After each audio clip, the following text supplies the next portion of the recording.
Hello, I'm Full Paragon, and this is your guide to Hans the Poison Slime Arena.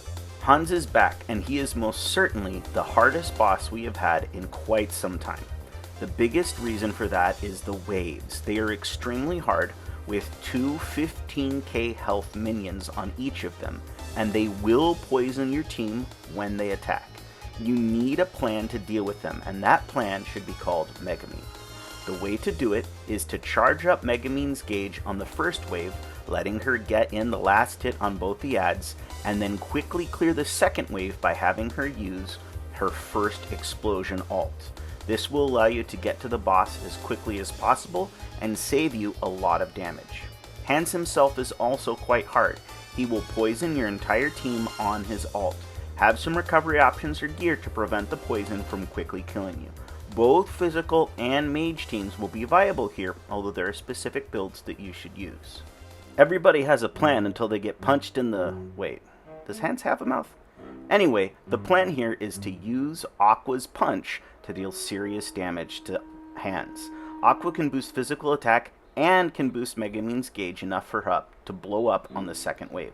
Kazuma is also vital here. He can reduce damage from the boss by slowing him down with snipe and preventing him from shredding your team too quickly, as the boss will deal a physical or magic defense debuff, which will then allow him to deal a ton of damage.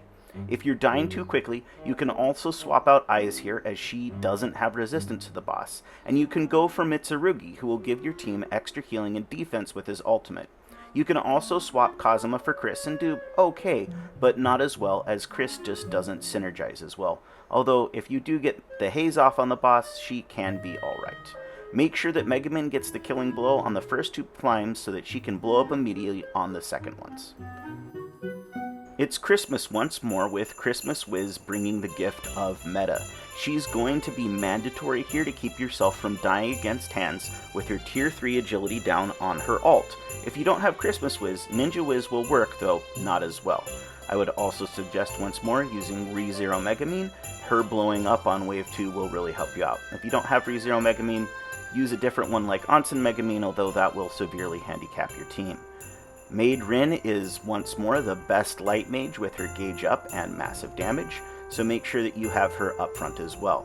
I would also suggest running RP Aru, although if you don't have her light ult, swap the order that you see on screen and run Aru last so that she is using her dark ult instead, and Union is able to come in with her own light ult. Light Amy can also be helpful here, but she's just not as good as the other options. Only try using her if your team is really struggling and you're dying against the boss. Light mages have some really good welfare options. Ninja Wiz, Onsen Megamine, Princess Union, and Welfare Light Aru are all good choices to run here. I would also suggest running 3-star Lightning Selo, as she has a poison cleanse on her ability that will help keep players who are struggling alive. The other option is Wind 3-star Amy, as she also is able to cleanse poison, and she makes a decent enough support. Any upgrades you can make from the 4-star team will really help you out here though, and increase your damage, as all of these characters are just lower damage than their higher rarity alternatives. That's the video. Thanks for watching. Next week is the return of the melon and perhaps the rise of Dark Fizz, at least for a little while.